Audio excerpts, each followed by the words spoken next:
Your double was pushed into the river in chains. She drowned. But how is that a negative relationship thing? I thought telling her the truth would be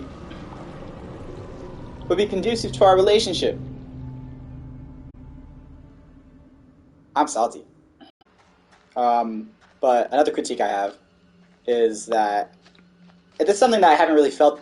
Way out of this place. I have not yet felt the consequences nor the rewards of how I develop a relationship between the characters, right?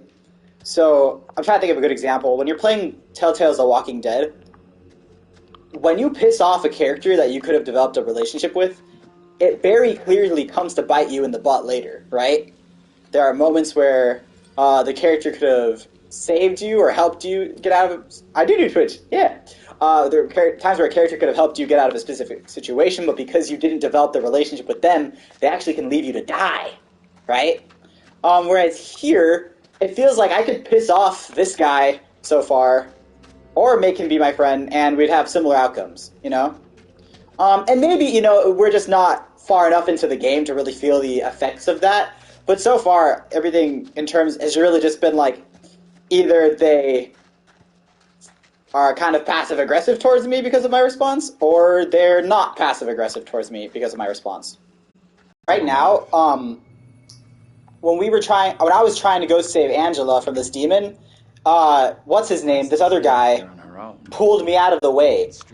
I don't know why he prioritized me when I didn't try to save him earlier. I tried to save Angela, right? I'm not sure. Cool. What I was trying to mention before was that now that there is a bit of a clearer objective, I'm a lot more invested. Before, my experience was kind of like, I mean, yeah, there's the objective, like, we gotta get out of this town, it's scary and stuff. But each level, if you will, was kind of just us aimlessly walking around wondering what we'll find, right? Whereas now, it's sort of like, okay, well, we have to find ways to stop the deaths of our past selves, or we have to find ways to confront our past selves, right? Even if we don't know what that will achieve, right, we have a clear thing to look forward to. And the reason that's important is because when you have a clear objective to look forward to, you don't feel lost in the plot. You have like a sense of progression. And the reason a sense of progression is important is because if you don't feel like you're making any progress in a story, it's very easy to feel like, it's very easy to want to put it down, you know, because you feel like you're just aimlessly watching nothing, right?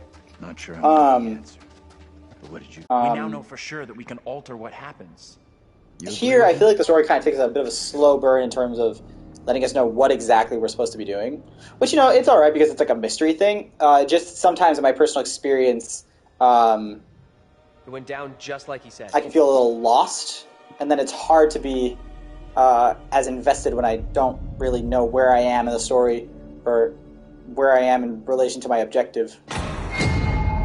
What the fuck? So this can apply on a small scale, like on a scene, or this can apply on like a larger scale, like the overall story, right? If you're ever writing any kind of thing, I think more often than not, it is helpful to be very clear with what the intention of the scene is, right? Someone is trying to achieve something, and there is something in the way, you know?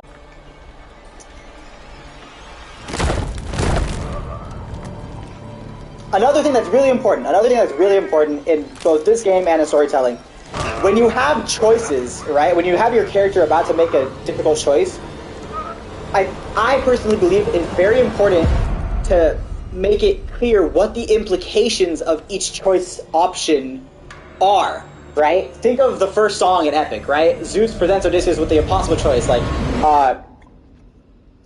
unalive the son of Troy of Hector, or let him live and he will grow up and, you know, take revenge on your family, right?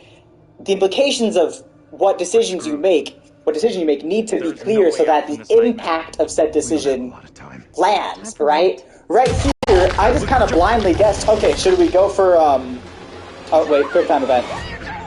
What's new? Nothing here feels right. I agree. One of my biggest pet peeves in choice game is having to make a choice without the information to know what will happen. Yeah, I think that was crazy good. Thank you. But yeah, I agree because, you know, because if you don't make the implications of your choices important, then you're kind of just blindly guessing. And sometimes blindly guessing can be fun in itself. But like a lot of times, I feel like the choice that I'm making has a very specific intention. Who is this chick?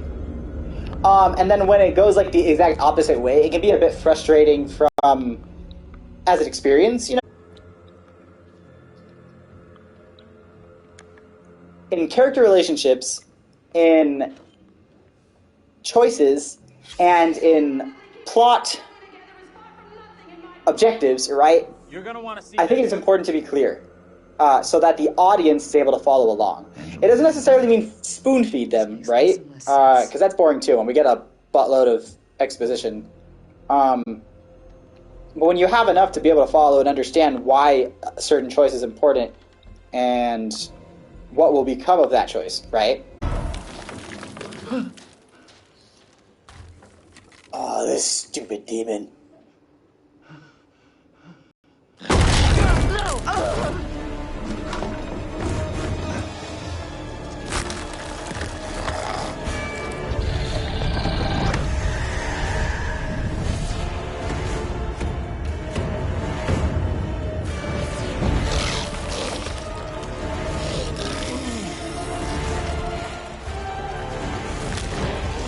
Why did this happen? Why? That came out of nowhere.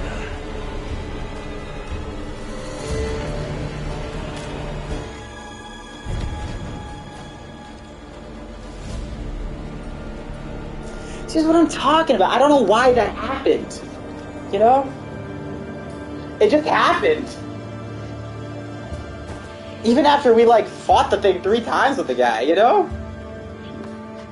And it's frustrating because it feels like the work that we put in to prevent it from happening, we don't really know where it went wrong. I think it has to do with relationships, but I can't remember for sure. It could. We don't know. I could not tell you why he just randomly died. You know? Genuinely. For all I know, Daniel could have died for the same reason, you know? Hey! That's cool. I wonder if it's on PlayStation Plus yet. But yeah, I think what we can learn from this game is the importance of clarity in many aspects of storytelling, right? When a character has to make an important decision, it's important that we understand what the implications of each decision are, right? We want to understand what this person does when he makes a specific decision. We want to understand why that has a major effect on the rest of the story, right? When we see 2 characters developing a relationship, we want to see the effects of that. When 2 characters separate or the relationship crumbles, that needs to have a consequence in the story. And if it doesn't, then you're kind of just throwing stuff in the story for no reason, right? And so I think what might have made specifically the story stronger is just clarity in all of those aspects, or clarity in the main objective, right? I didn't really know what we were doing until we were about into like the second or third demonic confrontation flashback, right?